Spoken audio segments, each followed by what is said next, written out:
Hi, everybody. Let's say from the Panky family. And for me, I would say good evening because I'm in Italy. So it's 6 o'clock p.m. And for you guys, it's 12 a.m. And I hope for sure you're going to have a great weekend that is coming up.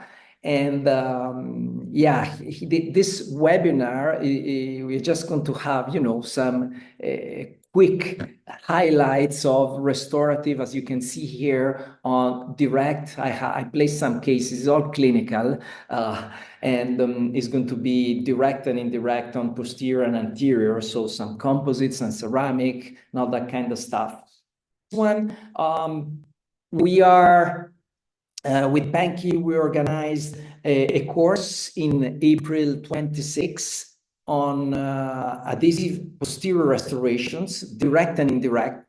So this evening we will see something about that, okay? But on April we will focus and we will go deep on restorations only on posterior, adhesive restoration, so from direct to partial indirect, so onlays, inlays, onlays, overlays, and on full crowns, but just on posterior. So this is going to happen in April 17 and 18. So just this is the menu of this, let's say, around 40 minutes lecture that I'm going to share with you guys. And I have just a short introduction, and this is the only, let's say, paper that I'm, let's say, mentioning here, and the rest is going to be very clinical. And just to highlight something that I want to share with you, that this is a very interesting study by DeMarco 2023, as you see here, and the title is Longevity of Composite Restoration is definitely not only about materials. Very often we dentists, we think that, oh, I get to place that material is going to break, or I'm going to place that other material that other material is going to last forever. So obviously materials are important, the material choice, absolutely. But we can see here that is in this very interesting study, they have highlighted here an anterior annual failure rate in cases between 5 and 10 years with composite. We're talking about direct restoration. So the survival rate is in between 77 and 97%. If we go instead in the posterior area, in a range in between 11 and 20 years, the annual failure rates are in this 11, 20 years in between 43 and 98. And if we go to cervical restorations, okay, more than 20 years follow-up with the annual failure rate is in between 66 and 95. So if we just focus a second on the posterior, for example, and we see that in between 11 and 20 years, so I mean, it's quite a lot already, 11, but if we go to 20, is a very, very interesting follow-up. And the survival is 43% or 99, because it's nearly 99. So why I'm sharing this? Because in this study, they are highlighting that beyond the material that we use, very important key factors are the operator that you see here, protocols, and the patient. So these three variables can lead for a single restoration to an 43 survival or to a 99 survival. So still, even if we are in the middle of AI that is taking place to humans, but I think how we manage things, how we manage protocols, and obviously the patients are important variables that can lead to our success or to our, let's say, not a failure, but something that is not going to last for a long time. So this is just a highlight on this factor. So depending how we manage things, obviously longevity can go from one side to another side. So let's say the first chapter that I would like to share with you, just a few cases that obviously we're going to go much deeper in April at the Panky Institute. And we are going to discuss there, but here I'm just sharing a few, just I think 2 cases that obviously in this sextant we have different things to do, but we can manage in the same sextant different kind of restorations, because depending on the indications, okay, that we don't have the time of this evening to go through, we can do in certain teeth, we can do a direct restoration, so like a filling, and in other teeth, like in this first molar, lower molar, because of the indications, we decided to perform a partial restoration. We can perform also full crown, but obviously here we have also the indication to perform a partial restoration, okay? We can do it in composite or in ceramic. This was a composite overlay that was placed by a previous dentist. So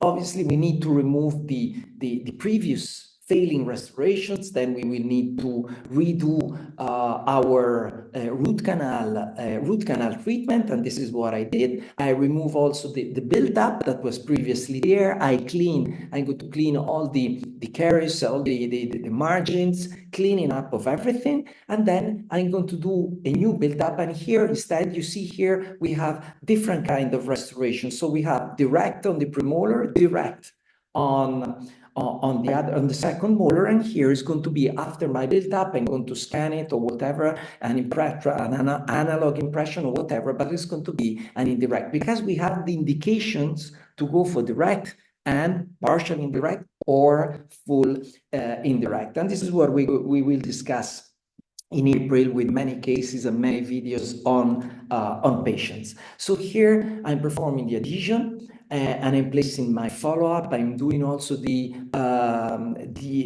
deep margin elevation here while I'm borderline with the gum in this situation. So I'm going to, let's say, place a bit more coronally this margin in order to catch a good scan or a good impression, and in order that the technician can deliver a nice and can see where is the finishing line to place the future restoration. Here we went through a CAD/CAM 3D printed restoration, okay, and this is an overlay, okay. And you see here, we performed because we have the indication, the filling, okay, the direct on the premolar and the other direct on the second. And here, after the scan, the technician is delivering the restoration. And again, I'm going to isolate the field. I will do the adhesion. And this is part of the adhesion process that obviously we don't have the time here to discuss about that. And here, I'm going to perform my cementation. Usually either I use a dual core cement, or my first choice, if I can, if the restoration that I go to cement is not thicker than 2.5 millimeters, around that thickness, I'm going to use the same composite that we use to do a filling, like here. I'm going to heat it up in ovens, and then I will use it as a cement. Okay, and so cementation, I will cure, and this is a follow-up of this situation with the two direct restorations and the partial overlay.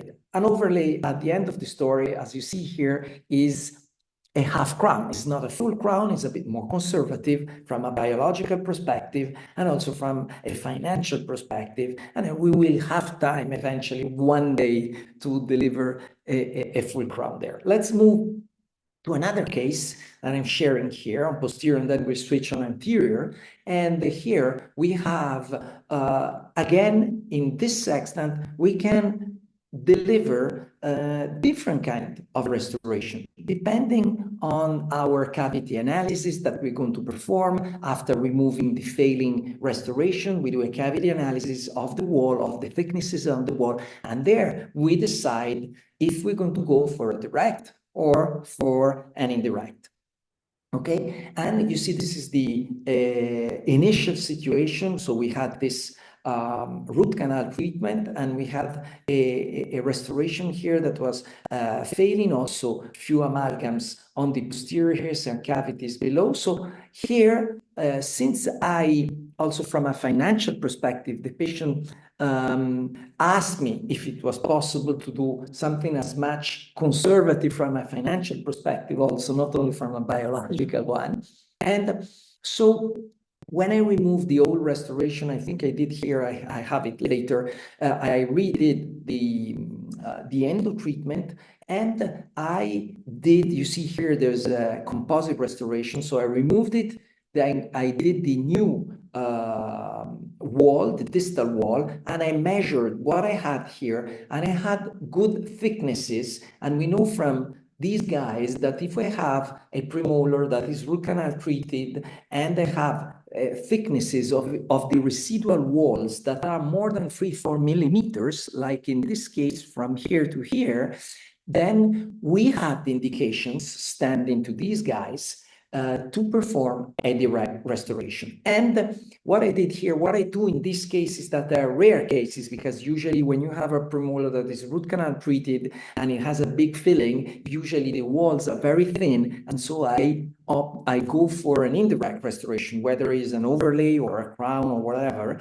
but not a direct. So this is something that I don't do very often, but in this case, we have the indications to, as we mentioned, to perform a direct, and plus the patient was asking me, if possible, to perform something that was more conservative from a financial perspective.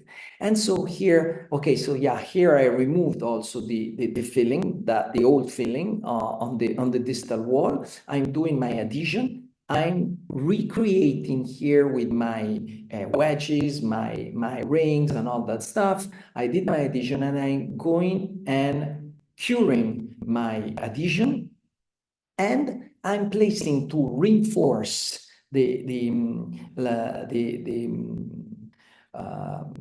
tooth, okay, in the chamber, in the root chamber. I'm placing some ribbon fibers, okay, so I'm placing some adhesive here, and I'm going to place in a U-shaped position right here in the chamber, down in the chamber, so in order to reinforce this restoration and to reinforce the buccal and cusp and palatal walls. And then I'm going to perform a conventional filling. So I'm going to restore this wall, the distal wall. So I'm transforming a OD cavity in an O cavity. And then I'm going to place some flow in the lower, in the deeper part of the cavity. And then I'm going to I'm going to do some layering of the occlusal part. And then after curing, I will go and let's say, finishing, especially in the interproximal side, and do my polishing. And this is the final restoration. I place here also some stains, but that is something for us if we like it eventually. And so we performed also another filling that was so direct also here. So this is the indirect, this is a direct on a root canal treated tooth with the fibers, a conventional direct, also here a conventional direct. And here, if you remember, it was a root canal tooth with the failing amalgam restoration that was also here. So I redid the root canal, and once I removed the old filling, the walls were missing here, and so I did then my build-up, adhesive build-up, and I'm going to do my prep. I'm going to scan, I'm going to send it to the technician, and the technician also here is delivering an overlay. And so we have, let's say, two conventional direct restoration, one with fibers on a root canal treated tooth, and one is going to be a partial indirect restoration. The previous case was in ceramic, and that was CAD/CAM, and this one is in a ceramic restoration. So you see a mix. Depending on the indications, we can mix direct and indirect. I think as restorative guys, it's not that everything is going to be indirect or everything is going to be direct. It depends on the indications, on the situation, and tooth by tooth, we need to do a diagnosis, a prognosis, and then a treatment plan, and decide which kind of restoration we want to focus on. Okay, and this is the final the X-rays, and you see before and after. I redid also here root canal, also here, and these are the restorations, and here I have the ribbon fibers in the chamber. So Again, this is what we're going to focus in April on posterior, from direct to indirect, and also crowns, and also molding approaches on the posterior when it's possible to do this. So let's see just two cases again, also on the anterior, and again here we have a patient that is around 42, I think, years old. And she fell down, she was going to catch the bus with his kid, but she fell, she broke the tooth.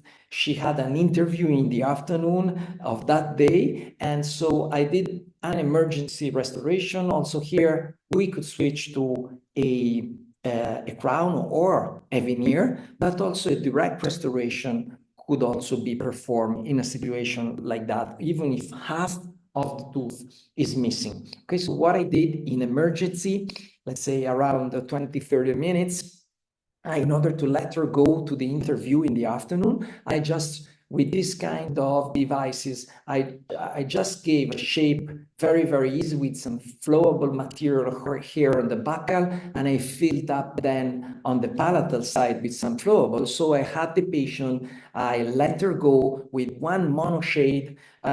We just did, I didn't even do the polishing, I just did a rough finishing, and I with this provisional restoration, I picked up an impression, okay, so a key, okay, transparent key like this, because this is going to help me with my final restoration as a guide, and we will see later. So here she can go to the interview, and after a few days, obviously we did the vital test to check everything, the x-ray that you saw previously. I'm not going into these diagnostic details.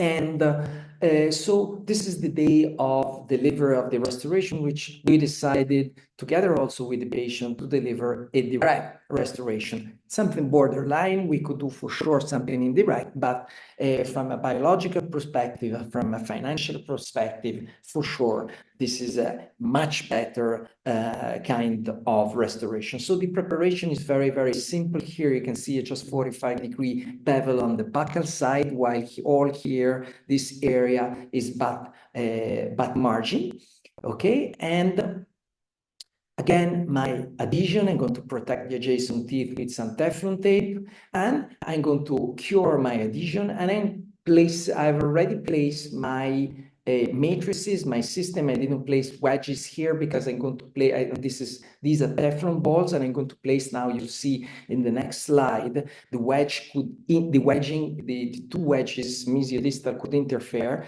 because I'm going to use the previous key that I made on my provisional in emergency, and I'm going to place it in order to restore the palatal shell wall. Okay, so this is going to help me to restore this, and with the two matrices, I'm going to restore in one shot the palatal side with some enamel shade and also the interproximal. So again, here I'm transforming, like in the posterior, an MOD cavity in an occlusal cavity at the end of the story. So here I did the box, and now I can remove my key, and you see it also from this perspective. I'm going to place in the inner part some dentinal shade, also in order to decrease the chromatic aspect, and then I'm going to fill the buccal part with some enamel composite shade. And you can see we have an acceptable outcome at the end. This is before and this is after. I obviously restore also one shot here. We don't need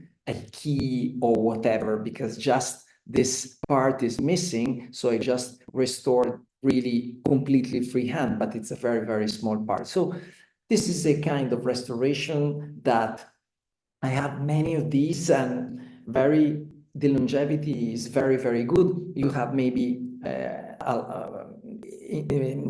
down the road, you can have some staining and you can repolish eventually. But this kind of restoration, there can last really 10, 15, 20 years. And with some maintenance, obviously. And obviously, the other important thing is that this kind of restoration, we can then use them as build-ups one day, and then we can go for an indirect, a veneer or a crown. So let's step to another case. This is going to be indirect because here the patient had this kind of, again, around 40 years old, in between 40 and 45. And this old restoration, this is a ceramic restoration that they delivered many years ago. And we see you have here, the tooth was a bit hurting. It wasn't root canal treated, but it went in necrosis. So and the patient wanted something really also from an aesthetic perspective. We proposed ortho aligners, but she didn't want to do that. But she said, I would like a very performing restoration. So obviously, with that also request from the patient, ceramic is the first choice for sure. Okay, so if we compare it with composite, and we know pros and cons for every kind of material and procedure. And so I did the root canal, I did the bleaching, internal bleaching, in order to change the abutment shade, and you see how we had an interesting bleaching here. And this is the final prep with the scans. I have all the case here with all the lab procedure, but I cut it down. And this is the provisional, so a single veneer. And I do this kind of provisional lately, that they're not nice, but I think they're very efficient. You see here, I leave, this is done with a flowable material and or bisacrylic, whatever, but I leave some bisacrylic or flowable material here in the interproximal, which is not nice from a periodontal perspective. But for example, here she went for 2 weeks with the provisional in the mountains with the kids. And so I'm quite okay that this provisional is not coming down, because that is not something nice for the patient. And then we'll call you, especially if she's out of town and she has to go somewhere to do the provisional restoration. So I know we can do spot etching, something similar, but sometimes it's not. And then she had a little bit of bite, occlusal situation. So I place a bit more material here in order to stick it there. And in fact, the restoration doesn't come down. So this is the final IMAX, monolithic IMAX restoration. Okay, that was just stain. This is the day of delivery. Obviously, we're doing an adhesion cementation since we are managing an IMAX restoration. So here is all the procedure. So the etching part, and also here I placed also this video. I will run it just for a while. I have many videos on anterior restoration, how to perform everything, and also on posterior restorations. And sorry, I think you have the music, but I hope you don't hear it that much. And I forgot to turn it off. However, this is we are cementing it. So we are placing the restoration in place. We have day rotation of the other teeth, because with the rubber done, we have day rotation. So the teeth are much more whiter, but it's a matter of time because under the dental dam. And again, little by little, with my heated up composite, I'm just pressing down, heading to my final position. The light of the unit of my chair is off, so I will decide when this restoration is going to be cured. Okay, so press it. I remove again some excess that comes out also in the palatal side. This is a veneer. Okay, so partial restoration. And once I've done that and everything is seated correctly, I will check 300 degrees. I will also check if any excess are mesiodistal and all around. And when it's all clean, I will go and cure it with usually I use 2 curing lights here. I'm just cleaning up also with some floss in the mesiodistal side. And you see here, keeping in position the restoration with 2 curing lights, usually a cure, and then we'll do the finishing. This is just after a curing, after removing also this extra clamp that I had there. And you see the restoration. Really, if you clean up quite well, there's nearly practically no need to do the finishing. This is a 2 different occlusal view that we have of our restoration. You see it here. And you can see also here from this perspective, it is a monolithic restoration again, and you can see it also from this perspective, and it's stained. You see the technician trying to copy, let's say, Mother Nature, what is on the adjacent tooth. Okay, so placing some stains, white, transparent, some ambra here, and you see it here. So not only the shape, but trying to copy also what Mother Nature has on the adjacent tooth. So obviously all this we decided before. Here, just to go to the, let's say, conclusion, I will share with you also what we can do with composite and ceramic, because we will see that how I manage these worn dentition cases. And you see some of the initial images of this young patient around, I think, 38, 39, and I should check my data. And you see here, there's a lot of wear on anterior especially, but also on the posterior. In fact, we did a full rehab here. And I have my protocol with my technique, which is the index technique. It's a molding technique, similar to the flow injection, but a bit different. And it's a single molding technique. And I use a hybrid approach. So I place some strategical teeth on the canines and on the first molars, ceramic Emax restoration to stabilize the occlusion. Instead, on the rest, I can go and do this totally no prep molding approach for the upper four incisor and for the lower low, and also for the posterior, the second molars and the premolars. So it's nearly all no prep. And so this is very conservative. Obviously, we raise the vertical dimension of occlusion. These are some slides on the posterior. I removed here the wisdom that this patient had. And again, also here, I molded second molars on all the posterior section and the premolars, and instead I placed Emax overlays on the four first molars of the four posterior sextant. So here it's part of the scans and the lab part. So you see, as I mentioned previously, I raised up the vertical dimension of occlusion in order to have space for the restorative material and to be as conservative as possible. Here I'm just highlighting this, but obviously we don't have the time to discuss about this, but I have my procedure. I published 3 articles, one in 2015, one in 2018, and then one is going to come out in next May. Okay, so and the last one is on these flow lines that I usually place to stabilize my index. So I have usually 2 keys. One is to transfer these flow lines that I have here, these stabilizers that I have on the mesiolingual. Now we will see a video and you will see them.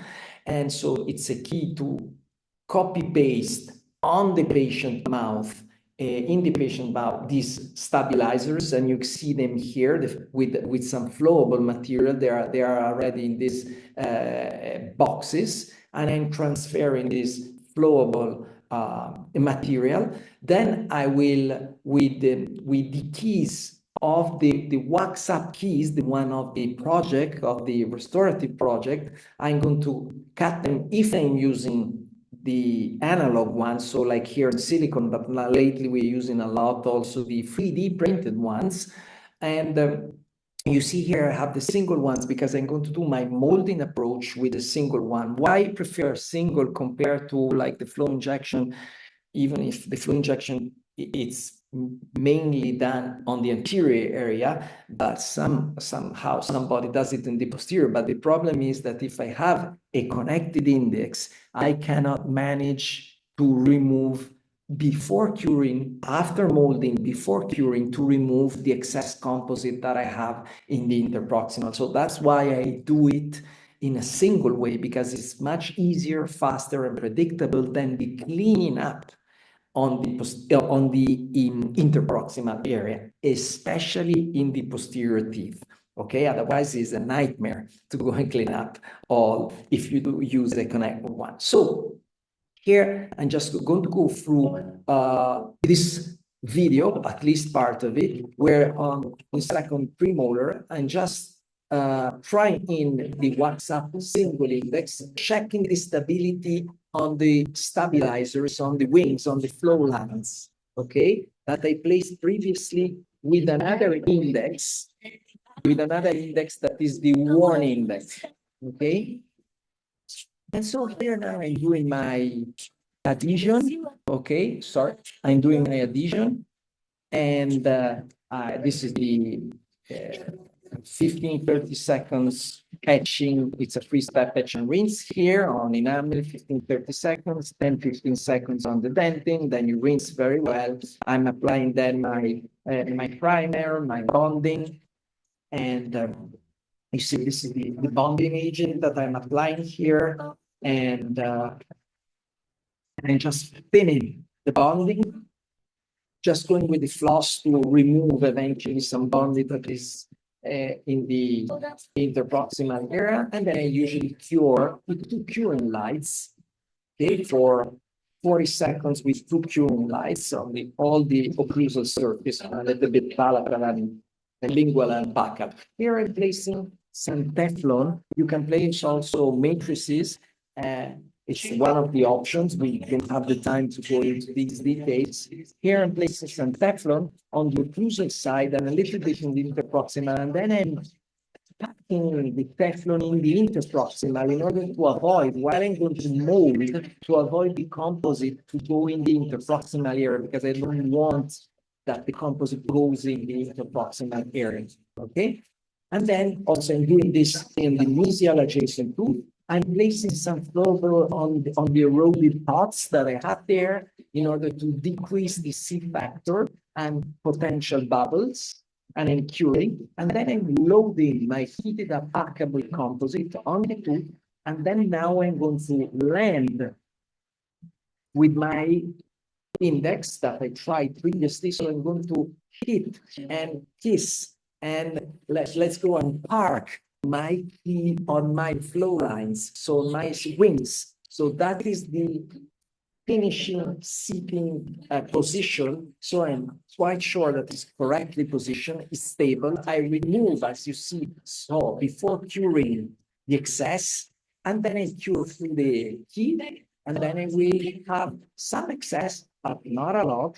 And I can easily go and remove the Teflon tape. I'm removing the wings. As you see here, low speed, okay, and low speed of the wings, with the removal, and I start to clean up in the interproximal. I can break some small excesses that are there. I will use the reciprocal handpiece that has a working part and a non-working part, some discs, okay, just to do the finishing in the interproximal, but it's quite fast and easy and predictable. And this is for a molding approach is very, very important, is crucial. That's why I use the single one and not a connected one. And you see the floss goes down, you have a good contact point, floss is not tearing. And here you see the one that we saw in this video, you see the interproximal situation. I'm molding also this. I molded also before with the same approach also the second molar, and here now I will deliver a partial restoration to stabilize the occlusal, the occlusal side, okay? Here, just some slides from the lab comparing what the molding approach with the scans that I got after molding, and you see it's very, very precise with the WhatsApp. So it means that the copy paste of my molding approach with the flow lines is very, very predictable. It's the computer that is saying this, okay? And you can see it here on the premolar and here on the molar.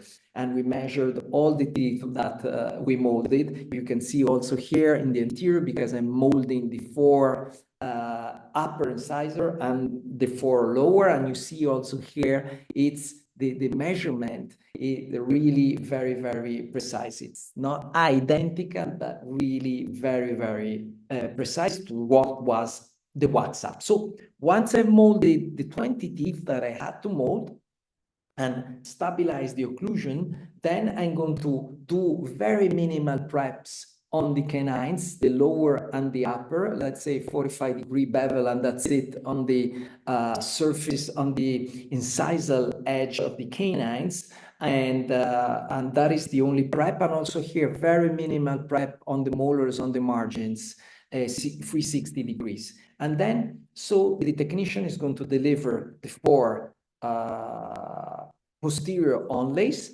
Here, it's a long video with the same procedure. I can just maybe skip. This is the adhesion.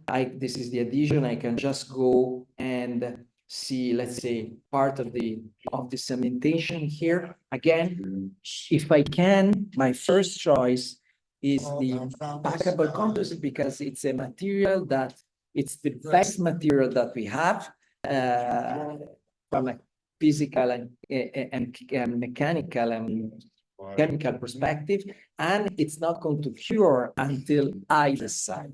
Okay, so I don't want to rush in this kind of situation. I want to seat my restoration correctly. So the light of the unit is off. I'm removing excess while I'm pushing down. Here I have a knot on my floss, okay, in order to remove, you see some very, very little excesses coming out in the proximal. You can see also here, and I will remove little by little the excess, okay, cleaning up everything, checking 360 degrees, and then let's go on and checking everything, and then I'm going to cure. Usually cure with 3 minutes, 2 curing lights for 3 minutes, with also the suction agent as a cooler, because this is a vital tool. Then I'm going to do my finishing. Okay, this is the working side, and this is the non-working side.